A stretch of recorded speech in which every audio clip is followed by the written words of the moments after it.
Hey guys, it's Pete and Roxy here, and today we thought we'd give a video and share a video on the home, the children, and how emotions really work within the home environment. Pete and I have been on a crazy journey, like all of you light warriors and light workers out there, having your awakening, being confronted by emotions, memories dropping in from trauma, from your childhood, and just being in the trenches, constantly working on yourself. And, this year we're kind of feeling like we're coming out of the deep trenches, so to speak. There's always layers and memories coming up, but we've noticed that our children have also so much emotion within them that we need to maintain regularly. And we thought we'd share a little bit about our experience with this with you guys, so you can reflect and take some education away for you. Yeah, it's this programming that starts early that gets passed on to our children, and a lot of that is just even around the daily routine of the home. Xavier's old enough he's in grade 2, so he's old enough to be in a school routine, and Harley goes to daycare 4 days a week. So life begins early, like in a lot of homes. We're up early, and there's this routine of sort of getting them dressed and finding the lost shoe and sock and all of the things. And just for us, sometimes it's like, just get them in the car, drive them to the thing, go to the drop-off zone. And most of the time the car comes to a complete halt as they go out the door, and you drive around, you're going to drop the other one at the other place so we can get home because we've got stuff we've got to do. And sometimes in the mayhem of that routine, we've noticed we can miss when the kids are a bit off, or when the routine's not the right thing for them. Like sometimes, and we've got the flexibility, right, to be able to see if it's not the right thing for them sometimes. If they're feeling emotional, if they've got something going on with social interactions at school work, feeling sick, of course, etc., etc. But sometimes in the craziness of life, you just say, get up and go because you got to go, and come on, we've got things to do today, we've got meetings, and I'll be the first to admit, we just throw the clothes on them, get some breakfast down their mouth, get them in the car so we can go and do our thing, right? Yeah. But, and that's the way we like program, all of us, right? Lots of us. It's like life and routine, and you've got to be here and there at a certain time, and getting the kids off, and you drive home in the car by yourself, it's like, moment's peace, and you can come home and sort of fix up things that are everywhere and get down and get some work done. But what we've been noticing recently is we're becoming more aware of the kids, of their feedback on how they're going at school, their choices of how much time they're spending with us, and just sort of how they're feeling, right? Yeah, and this came up after some education around the home rhythm, what's happening in the home, in our small home environment. If we can get that environment right, everything else kind of works in your life. The vibration, the frequencies on the right kind of channel, so to speak. And it came when Pete and I were talking with Xavier the other day around just going to school. He just had a small surgery to get the adenoids out of his nose for breathing, and he's had some time off. And I said, tomorrow, you're going to school tomorrow, which was Monday. And he said, he kind of was like, no, I don't want to go. And we were like, yeah, you're going. Monday. He's had 4 days off or 5 days off at this point. And he's like, his body language changed. And I immediately was conscious of his reaction and his emotion. So I asked him to come over, and we sat down and we had a really nice, intimate conversation around how he was feeling. And he said to me he felt like I was being harsh to him. So from his perspective, he was seeing it as I was being harsh. And I said to him, well, how do you feel? What would you like? He's like, started to get upset. He's like, Mum, I'd really love to spend more time with you. And I was like, oh my God, we're so busy in our life, and we've been so busy working on our emotional traumas and having our awakenings and just in this survival mode.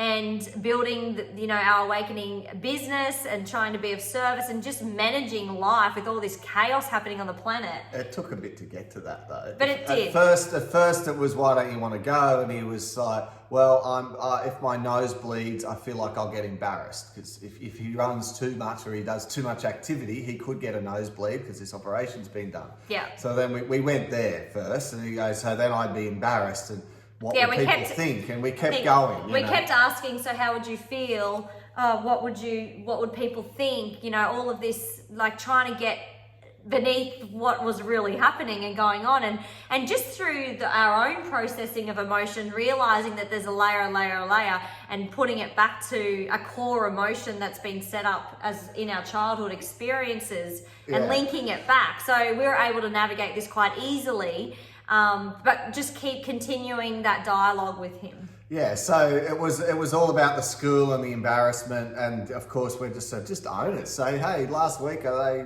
did a little surgery, so my nose might bleed, and he was like, oh yeah.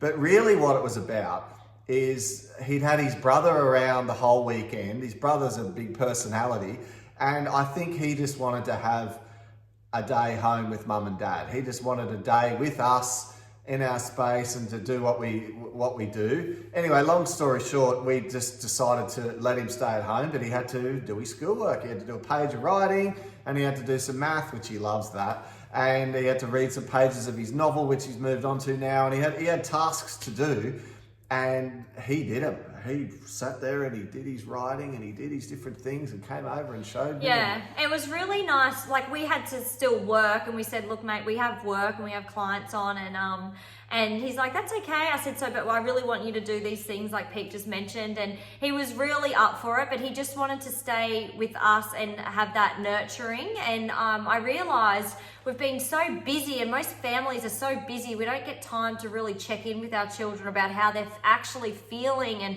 what emotional negativity has been placed upon them, the stresses of school, sports, like how they're checking in with your kids regularly, super important, and being conscious and aware of their body language in the home, how they're responding to you, what's going on for them, and like getting back human and talking to them rather than sitting them in front of the TV or giving them the iPad or just saying, big boys don't cry, and like bringing them into the heart and giving them a cuddle when they're upset rather than going, why are you being naughty? Like that projection negative energy back to the kids. They're little sponges, and that's all of us humans and our adults that are going through this awakening. We've got to go back to our childhood because of our beautiful little soul. We were so spongy and everything got absorbed in. That negative energy all got absorbed into our soul, our sponge, and we're so delicate, all of us, and we need to realize that the next generation is also this. So to change it and to shift it is to create new rhythms in the home and allow them to have a voice to share how they're feeling, the emotion, and be reflective of that, mirror that, and have the time for them, and slow down in the home, making these rituals common and regular, so they do get the chance to have a chat to let you know how they feel. Because like what I've realized is school might not be for everybody. I mean, he even said, hey mum, I'm at school 6 hours a day with a teacher that I don't even know, but I'm only with you guys from 6 to say 9 o'clock in the morning, and then 3 to 6 in the night, which is 6 hours. He's like, why am I spending so much time at school? And he's clever like that. And I just started to think, school is not for everyone, and there are practices that are good for them and that routine, but some kids don't often, most kids probably might need that routine, that old system, that old, you're going. And I mean, that's a whole nother thing to open, but to be aware of that, right? Because, as adults now, we're going back trying to fix the stuff that happened to us as kids. So one of the things I'm very aware of as a parent is I don't want to be the cause of stuff that they're going to have to go back and fix later because I did or didn't do this. And I know I can't live paranoid, but I mean, imagine for everyone else, like you think, guys, some poor kids grow up in homes and the poor kid is getting overlooked, pushed to the side. If they're not getting, yelled at, sworn at, treated unfairly, you get the idea. So much of people's emotional injuries are happening in like those first 7 years where they're trying to just learn to navigate the world. And then from like 7 to 12, they're going through that next thing where they sort of learn to then cope with what happened when they were at 7 and whatever. It's like a complex thing. And so by the time we finally make adulthood, there's been so many coping mechanisms that we've adopted to deal with all this stuff that's going on and just to manage life. So the beauty of childhood, that natural spark and enthusiasm and the joy of life, is getting dwindled down for some people. That's what we try to recapture here when you do the work, you're trying to raise your vibration and all the talk. It's really getting you back to what you were when you were 2 or 3 and then just life happened, right? So it's really today about us just being completely straight up going, gosh, sometimes in the routine of life, you still sometimes sit there and think, wow, I'm not actually being as aware and as present with the kids as we could be. And just putting it in the calendar as a family ritual inside the home, just like having a bath, checking in with your children. We are emotional beings. We're human. We have emotions. This is the plan, the Creator's plan on earth, to have emotions and be human. It's very unique in the whole universe. And we're not taking emotions on like there's no what's the word that I'm looking for? There's no importance on emotions in everyday life these days. And we need to bring it back to that, because we are emotional beings. We are reacting because of our emotional traumas. And if these children can just be heard and have a release, ritual and rhythm in their home, it's going to be a beautiful, loving place, and everything will work in symphony, really. So, look, hopefully that's just something you can take from this, and whatever's going on in your family environment, learn to be not just aware of yourself, but aware of others around, and trust your gut. Like if you get the feeling someone needs to have a chat or express the feelings, ask them, like, are you okay? What's going on for you? And you know what's going to happen? Initially, they're going to talk about the surface stuff. Oh, this is going on. I'm stressed about this at work, or da. But if you keep asking, guys, without question, every single time, under the surface stuff, there is the deeper emotion of I'm overwhelmed, of I feel lost and I don't actually really like what I'm doing in my work, or etc. Or, it's usually fear, anger, or sadness that are within people. Or feeling unloved. Manifesting disconnected from parents, Look, it's like a little bit of a different video today, but really for it to be just real and straight up, and hopefully something that you guys can have a little bit of a think about and a ponder on, and a great opportunity for us to say, as always, guys, thanks for the comments and the feedback on the videos. I love reading them, respond to every single one of you.